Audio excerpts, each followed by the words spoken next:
அனைவருக்கும் வணக்கம். சேரிக்கு சரியில் இன்றைக்கி என்ன ப்ரோம் நினச்சின்னு பார்க்கலாம். மீனா வந்து ஸ்டேஜ் டெக்கரேஷன் பண்ணுறதுக்காக ஒரு சிலர்கிட்ட ஆர்டர் கேட்குறதுக்காக மினிமம் வந்து என்ன பண்ணுறாங்க, ஸ்டேஜ் குட்டி குட்டியாக வந்து பண்ணி ஃப்ளாரை வச்சு அலங்காரம் பண்ணியிருக்காங்க. அதை வந்து வெப்சைட்லேயும் போடணும் அப்படிங்கிறதுக்காக ஃபோட்டோ எடுக்கிறதுக்காக ஸ்ருதி எல்லாமே ஐடியா கொடுக்குறாங்க. சரி ஃபோட்டோ எடுக்கலாம்னு சொல்லி மீனா வந்து மேக்கப் போட்டு ஃப்ரீ ஹேர்லாம் விட்டு ஃபோட்டோ எடுத்துகிட்ருக்காங்க. ஆனாலும் வந்து இந்த மாதிரி ஸ்டைல் கூட அந்த மாதிரி ஸ்டைல் கொடுன்னு அதுக்கு முத்து வந்து இப்படி கூட அப்படி போஸ் அப்படி கூடன்னு சொல்லி ஹெல்ப் பண்ணுறாரு. கரெக்டாக அந்த நேரம் பார்த்து ரோஹிணி, மனோஜ், அவங்க அம்மா விஜய் இவங்க எல்லாருமே வந்து வீட்டுக்கு மாடியில் ஏறி வர்றாங்க. அம்மா நீ என்னம்மா எனக்கே தெரியாமல் வடகன் சோடைய ஃபுட்டெலாம் சாப்பிட்ருக்க, அதுவும் ரோஹிணி நீ போய் கொடுத்துருக்க பார்த்தியா எங்கள் அம்மாவுக்கு, எனக்கெல்லாம் நீ கொடுக்கவே இல்லை அப்படிங்கிறாங்க. இல்லை நானே காரியம் ஆகணும் அப்படிங்கிறக்காக தான் கொடுத்தேன் அப்படிங்கிறாங்க. என்னது வேலை ஆகணும்னு சொல்லியானே, இல்லை நான் ஒரு வேலை விஷயமா அங்கே போனேன் மேக்கப் போடுறதுக்காக, ஸோ அவங்க கொடுத்தது ஆன்டிகிட்ட கொடுத்தேன் அப்படிங்கிறாங்க. நெக்ஸ்ட் டைம் உனக்கு கொடுத்தாங்கன்னா தரேன் சரியா மனோஜ் அப்படிங்கிறாங்க. சரி கண்டிப்பாக எனக்கு கொடுக்கணுன்ட்டு மனோஜ் பேசிகிட்டே மாடிக்கு வரும்போது ஐயோ எம்மா அப்படிங்க வந்து பாரு அப்படிங்கிறாங்க. என்னடா அப்படின்னு முத்து வந்து சேரியெல்லாம் வந்து தலைவலியாக போட்டு மீனா வச்சு ஃபோர்ஸ் கொடுத்து போட்டுருக்காங்க. இங்கே பாருங்கள் நடு வீட்டில் யாரோ பொண்ணை கூட்டிகிட்டு வந்து இவன் கூத்தடிச்சிட்டு இருக்கான் பாருங்க அப்படிங்கிறாங்க. மீனாவோட மூஞ்செல்லாம் மறைச்சி வச்சு ஃபோட்டோ எடுக்கிறனால யாருன்னு பின்னாடி இருந்து போஸ்ட் பார்க்கும்போது அவங்களுக்கு தெரியல. ஸோ விஜயாவும் வைகிறாங்க. இந்த மீனா எங்கே போனால் டே என்னடா கருமோ, நீ வந்து குடிப்பேன் தான் பார்த்தா இந்த மாதிரி பொம்பளையில் கூட்டிகிட்டு வந்து அதுவும் நடு வீட்டில் வச்சு சே கருமம் இதை மீனா பார்த்தா என்னடா நினைப்பா, நீ மீனாக்கு துரோகம் பண்ணுறீங்களடா, எங்கடா போனா அவள் பூ கொடுக்க போயிட்டாளா, அவள் எப்போ பார்த்தாலும் பூன்னு வேலை பார்த்துட்டே இருந்தால் புருஷனை கொஞ்சம் வந்து கவனிக்கிறாளா, அவள் என்ன நடக்குது ஏது நடக்குது ஏதாவது தெரியுமா, மீனா எங்கே போகணும் அப்படிங்கிறாங்க. அட நீ மீனா வந்து சீக்கிரமாக திரும்ப பார்க்குறாங்க. அட நீ வேற இருமா கொஞ்சம் நேரம் இருமா, எங்கள் அம்மா பேசிகிட்டு இருக்காங்களே அப்படிங்கிறாங்க. ஆமாம் நான் வந்து வெளியிலேருந்து ஆளை கூட்டிகிட்டு வந்தேன், எனக்கு வேறு வேலை இல்லை பாருங்க அப்படின்னு சொல்லி முத்து பேசிகிட்டு இருக்காங்க. சீ இந்த மாதிரிலாம் நீ பண்ணுவியாடா, இப்படிப்பட்ட அயோக்கியாடா நீ, மீனா எங்கே போடணும் அப்படிங்கும். மீனா வந்து டக்குன்னு முத்துவை தள்ளிட்டு ஐயோ அத்தை நான் தான் அப்படிங்கிறாங்க. என்னது நீயா அப்படின்ட்டு மீனா மேனங்களையும் பார்க்குறாங்க. இல்லத்தை இந்த மாதிரி ஒரு பூவுக்கு ஒரு விளம்பரம் பண்ணுறதுக்காக ஒரு அட்வர்டைஸ்மெண்ட்டுக்கு ஃபோட்டோ எடுத்தோம், அதனால தான் இப்படி அப்படின்னு சமாளிக்கிறாங்க. அதானே பார்த்தேன் அப்படின்னு சொல்லுவோம்.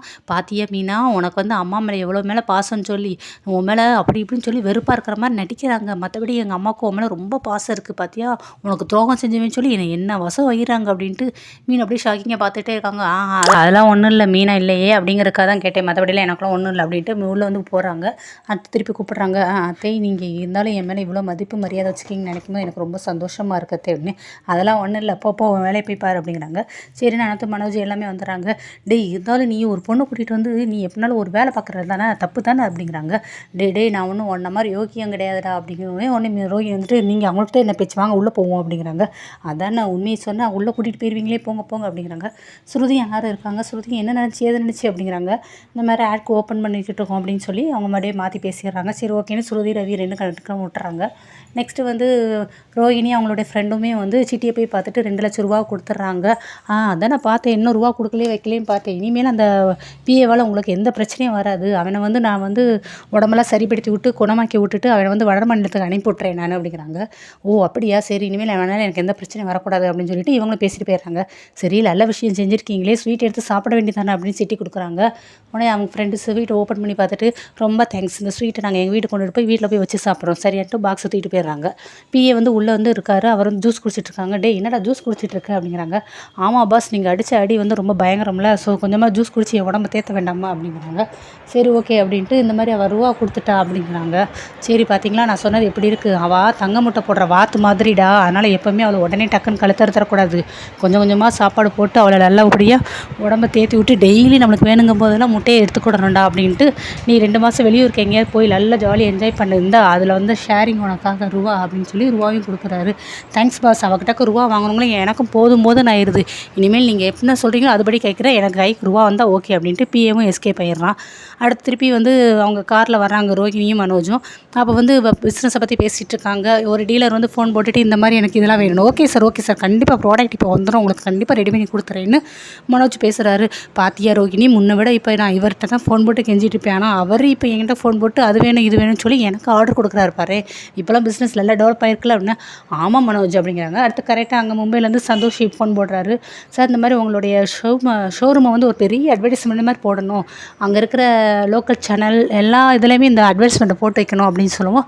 சரி ஓகே இந்த மாதிரி நானுமே இது ரொம்ப நாள் யோசிச்சுட்டு இருந்தேன், ஆனால் அந்தளவுக்கு பட்ஜெட் இல்லை அப்படிங்கிறாங்க. அதுக்கு எதுக்கு நீங்கள் கவலைப்படுறீங்க, ஒரு ஆளுக்கு 25,000 சொல்லி நான் உங்கள் வீட்டில் இருக்க எல்லாருக்குமே ரூபா கொடுக்குறேன், 2 லட்சம் உங்களுக்கு அனுப்பியிருக்கேன் அப்படிங்கிறாங்க. 2 லட்சமா சார் அப்படின்னு அவர் அக்கௌண்ட்டை செக் பண்ணுறாரு.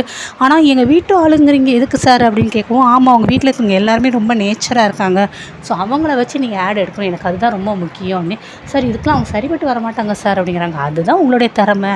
அவங்கள வச்சு கண்டிப்பாக நீங்கள் ஆட் எடுத்து எனக்கு அனுப்புங்க. நாளைக்கு மும்பை பார்ட்டிக்காரங்களை அட்வர்டைஸ்மெண்ட் எடுக்கிறவங்கள நான் ஷூட் பண்ணவங்களை அனுப்பி விட்றேன். நீங்கள் அவங்க மற்ற எல்லாத்தையும் டீல் பண்ணிக்கிடுவாங்க அப்படிங்கிறாங்க. இருந்தாலும் எப்படி ரோஹிணி நம்ம எல்லாம் ஆக்ட் பண்ணிடலாம், ஒன்றும் பிரச்சனை இல்லை. ஆனால் அந்த முத்து மீனா வச்சு எப்படி நம்ம நடிக்க வைக்கிறது? ஐயோ அதில் பார்த்தாலே இரிட்டேட்டிங்காக இருக்கேன்னு மனோஜ் சொல்கிறாரு. என்ன பண்ண சந்தோஷி சொல்கிறாருல, அதனால் நம்ம பிஸ்னஸ்க்காக அதெல்லாம் பண்ணணும் அப்படிங்கிறாங்க. சரி ஓகே அதெல்லாம் பண்ணிடுவேன். ஆனால் இப்போ இந்த பார்ட்டி அது இதுன்னு செலவழிச்சதில் ரூபா நிறைய செலவாயிடுச்சு. ஸோ அதனால் இந்த 2 லட்சத்துமே நம்ம வீட்டுக்கு செலவுக்கு வச்சுக்கிடுவோம். எனக்கு வச்சுக்கிடுறேன் நான்.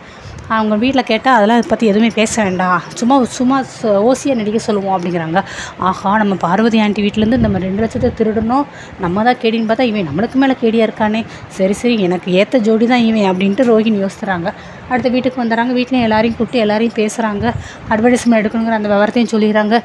அப்போ நம்மளுடைய வீடு ஃபேமிலி ஃபுல்லாக எதுக்குடா நடிக்கணும், அதுக்கு நீயும் ரோஹிணி நடித்தா போதாதான்னு அவங்க அம்மாவும் கேட்குறாங்க. அது சொல்கிறாங்க சார் தான் சந்தோஷி சார் தான் இந்த மாதிரி எல்லாருமே நடிக்கணும் கண்டிப்பாக சொல்லியிருக்காருன்னு. ஓ அப்படியா, சரிடா நாங்கள் எங்கள் வேலையெல்லாம் விட்டுட்டு வர்றோமே, அப்போ எங்களுக்கு என்னடா ரூபா கொடுப்பேன்னு முத்து மீனாவும் கேட்குறாங்க. ஆமாம் நானும் பூ கொடுக்குறதெல்லாம் விட்டுட்டு வரணும்லண்ணே. ஆமாம் இவள் பூ கொடுக்கலாட்டினாலும் அப்படியே தோட்டத்தில் பறிக்கிற பூ எல்லாமே அப்படியே பறிக்கப்படாமல் அப்படியே கடக்க போகுதாங்க அப்படிங்கிறாங்க. ஆமாம் எங்களுக்குன்னு உள்ள பொழப்ப நாங்கள் பார்க்கணும்ல அப்படிங்கிறாங்க. சரி எனக்கு என்ன ரூபா கொடுப்பேன் அப்படின்ட்டு முத்துவும் கேட்குறாரு. ஸ்ருதி வந்துட்டு நானும் டப்பிங் பண்ணும்போது நானும் நடிக்கணும்னு ரொம்ப நாள் யோசிப்பேன். ஸோ நான் நடிக்க ரெடி தான், என்னோடய ஓன் வாய்ஸ்க்கு நானே சொந்த குரலே நானே டப்பிங் கொடுத்துக்கலாங்க. ஆமாம்ல அப்படிங்கிறாங்க.